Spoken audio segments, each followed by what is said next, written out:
DJ Metal Craig of Craig's Metal Storm here, and I have one of the members of Reliqa with me today. Hey, how's it going? And would you like to introduce yourself and what position you do in the band? Hopefully, I got the band name right. Hi, yeah, you did get the band name right. I'm pretty impressed. My name's Monique Pym. I'm the singer of Reliqa. It's so nice to be here. Thank you for having me. And I'd like to thank Kristen of Nuclear Blast Records for setting us up with this interview today for Mangle Music Radio and Craig's Metal Storm. First thing I'd like you to do is list off who all is not with you today from the band. So, the other members of Reliqa are Brandon Hutchison is our guitarist, Miles Knox is our bassist, and Benjamin Knox, who is Miles's brother, is our drummer. Please go back in the history of Relica and how the band all got started. So, we started as a high school band. We have been friends since we were about 12 years old, and we just sort of started by sharing music tastes, and sort of like we would just start by spending time in the music rooms at school and stuff, and like we started writing music, and we would always be going to each other's houses on the weekends, very classic high school stuff, listening to music, writing, playing tracks, and a sort of one thing led to another. Eventually we got to the age of about 16, 17, and then we decided that this could really be a thing. So we created the band name. We started playing local shows. Local shows led to, bigger shows in capital cities, and then the rest is history, really. Awesome. And just so you guys know, I actually checked out one of your songs titled Killstar Cold World. I thought it was Oh, absolutely sick and awesome. oh, thank you. I'm so glad you liked it. Yeah, I checked out the video before the interview today. Cool. How did you guys come up with the band name Relica? Well, like I said, because we were in high school together, we were actually, around the time that we were trying to think of a band name, we actually were studying the poetry of a poet called John Donne in English class. And none of us were that interested in poetry, but we were trying to think of a band name. It was always on our mind. And then we came across this poem of his called The Relic. And it usually the word relic is spelled R-E-L-I-C, but his poem was spelled R-E-L-I-Q-U-E, The Relic. It was because it was in like Old English. And so we sort of clicked with that, and we just started working around with it a little bit, and then we came to Relica, and we really liked it, and the rest is history. Who designed the Relica band logo? Oh my gosh, that was a while ago now. It wasn't any of us. I think, if I'm remembering correctly, his name is Chris Stevenson Mangoes. He's an Australian artist. He's from Queensland, so he lives nowhere near us, but we got in touch with him, and we've worked with him since on a couple of things. He recently designed our latest tour poster and a couple of things like that. But yeah, I think he's the one who made the logo, and it's really sick. I thought that logo was pretty amazing myself too. Oh, cool. What are the band's immediate music career goals? Immediate goals. I think that right now we're most looking forward to touring overseas. So we've been touring in Australia for a little bit, and it's been going really well, and we're about to embark on a headline tour to kind of seal the deal here in Australia, make sure that hopefully if that all goes well in June, then yeah, everything's looking promising. Our next step will be going overseas. So I think we'll probably be starting with Europe, and then branching out to the US from there. And yeah, I think in terms of immediate goals, that is the most exciting for us. And of course, just releasing this album that's coming out on May 31st. But that's already locked in, so I don't know if we can call that a goal anymore. You guys started back in 2018. How do you feel the music scene has changed between then and 2024? How the music scene has changed between now. Well, I think with the emergence of digital streaming services, things have gotten a lot quicker. I think things are, people have had access to music at their fingertips now, and that's a really interesting thing because with that comes people's attention span change, you know, like originally you'd release an album, you know, on CD back in the early 2000s. Not that this applied to us, but um even you know towards 2018, like I think physical media was still somewhat important around that time. You'd buy a CD, you'd listen to it, and you'd listen to it from front to back, and that would be sort of your very, you know, distinct experience with music. But now that we're in the age of playlists and singles and things like that, everything's getting a lot faster, I think. So yeah, we've needed to really adapt to that when it comes to release strategy, and it's been interesting. And I'm interested to see how this album is going to go in 2024. Now that people are listening less so to albums and more so to singles and playlists. I guess you're there. Me, I'm still the old school style of the original CDs. I have 700 original CDs over here in my arsenal that I own.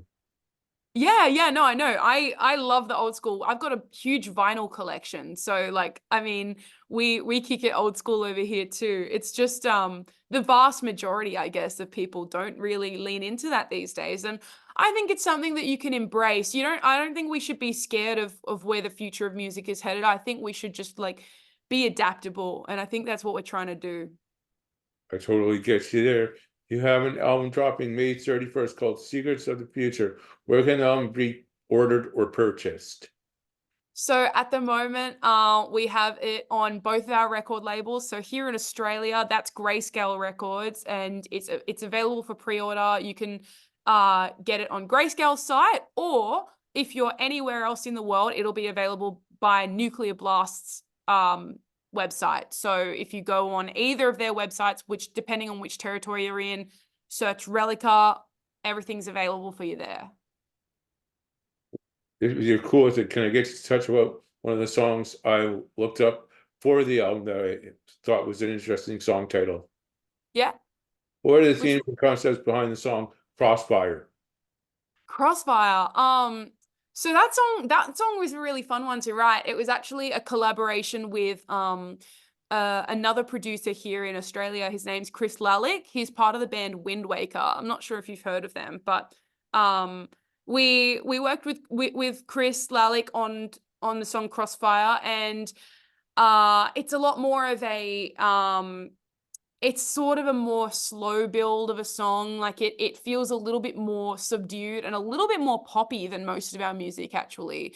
So lyrically, it's about it's sort of about like the experience of like a being in love. Like, so like it's about a relationship, but both people are bad for each other, sort of thing, like a toxic relationship sort of thing. And that lyric Crossfire comes from the lyric star-crossed, caught in the crossfire, severed to the core, never asking why. So it's very you know, you sort of fall head over heels for someone despite them not being good for you, and you sort of it's all very pop music subject matter, which is so different from anything we've ever written, which I think was really interesting. And yeah, that's how Crossfire was written. I'm not sure if we'll go in that direction in the future, but I really enjoyed making it. Right on. Who designed the Secrets of the Future album art? Now that I can tell you, that is Jim Hughes. His handle on Instagram is @Northery Studio. He's over in the States, and he's amazing. He's done work for we found him through Silent Planet. When we toured with Silent Planet, we played a few shows with them when they came to Australia last. And I think, yeah, just one thing led to another. They have amazing merch done by him, and we were like, this is sick. So we've worked with him for a bit of merch, and also for pretty much all the assets and the artwork on this this album campaign. So yeah, he's been amazing. Right on. This next one's gonna get you laughing and probably might be a stumper for you. Please give some vocal tips or advice for starting out vocalists. Oh, okay. That's one I haven't been asked recently. Okay. I guess vocal tips, like for anyone who is like originally like starting out from totally scratch, I guess the first thing is the philosophy that I honestly think anyone can sing. There's there's a magic to, you know, like some people, I guess, like you can't deny some people can like have more of a quote unquote gift than others, like in a natural way. But I think that really anyone can sing and anyone can learn to sing well. So if you're thinking of starting out vocals, don't deter yourself by, oh, not anyone can sing, I'm not right for it. I honestly think you'll be golden.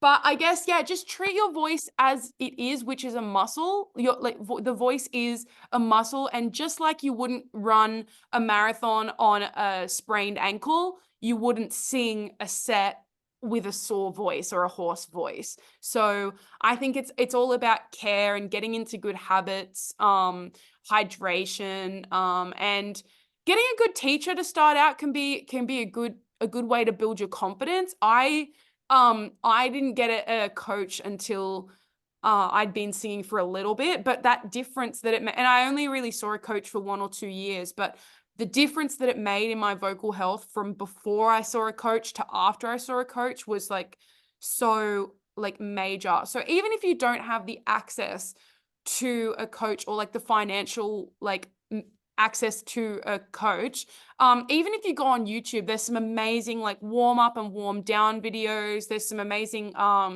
sort of like vocal exercises that you can do on there, like totally free. So I reckon that's not a bad place to start. And then also just like making a playlist or something on your Spotify of songs that you just enjoy singing, and use those as like a practice, and just sing them in the car, sing them anywhere you can be alone, because I like to be alone when I sing, even, unless I'm singing on stage, of course. But starting out, having some privacy can really help you sort of open up, and then eventually you'll be able to perform. Do you know of a vocalist called Melissa Cross who did the video of Zen of Screaming? Of course I do. Melissa Cross is a legend. I actually have her video somewhere in this house. I studied from it. That's how I learned how to do my death metal style vocals that I do. That's so cool. Yeah, she was Yeah, really good to me. Melissa's a great teacher. Yeah, she is. Uh, Yeah. for this next one, what social media outlets can the band be reached on? Oh, social media, everything. Pretty much everywhere our handle is at Reliqa Band. So if you search that on Instagram, Facebook, Twitter, TikTok even, you'll find us. Yeah. We got 4 more for the interview, and then I'll need a couple of station IDs if the time permits us to get all 4 questions in. Okay. What advice do you have for people who want to form their own bands? I think honestly, don't be afraid to have fun with it, because I think that so many people who are forming bands, especially like some of the younger kids, you know, these days, who are rising through the ranks, um they feel like they have to take themselves way too seriously, and they have to be like, okay, we need to be massive like at the beginning. We need to have all our shit together, and we need to all of our assets have to be perfect. And I agree that visual branding, and I'll get to that in a second, visual branding is so important. But on top of all of that as well, if you're not having fun and feeling passionate about what you're doing, and like throwing your all into it in like in a way that you know that you're going to start out not in your final form and you are going to get better from there, then I think that's really the way to approach it. Because to when we started out, we wouldn't be here today if we didn't, you know, enjoy ourselves in the beginning. We would have just like burned out and lost our spark really quickly. So I think you need to sort of like find the joy in music as much as you do need to be professional about it. The professionality will come with time. And of course, it is so important to have really polished assets from the beginning. Like that's a great mindset to have. Like, don't be afraid to invest a little bit into it, because you're going to need to in order to catch people's attention these days. However, yeah, I think on top of it all, just morally, I hope you're just like not being afraid to like let loose and have a bit of fun with it. And then just see where that takes you. Because yeah, I think that if you don't have joy from the beginning, it's going to burn out quickly. Just give me a sec to clear my throat and take a sip of coffee while I'm on here. Yeah.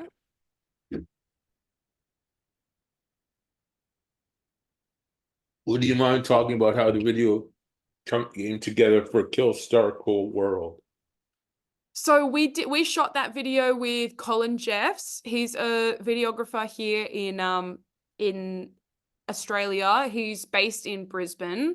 And so what we did was at the beginning of the campaign, before we'd shot any videos, we approached Colin. We've worked with him before, like, so we're mates now, but we approached Colin. We said, hey, look, we've got a couple of music videos we need to shoot. We want them to feel consistent, but also different enough so that people stay interested each time. That's why, you know, because we shot Terminal with him as well, and we shot Killstar with him, and then we've got another one which we haven't released yet. That'll be coming really soon.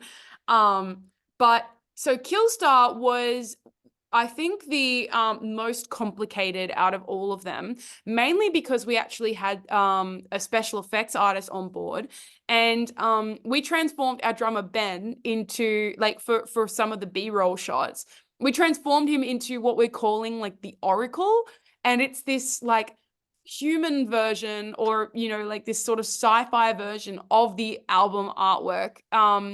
And our special effects artist, Renee Schultz, she made this like incredible, like massive headpiece. It kind of looked like the movie Dune, like the Bene Gesserit from Dune. Like, it just looked crazy.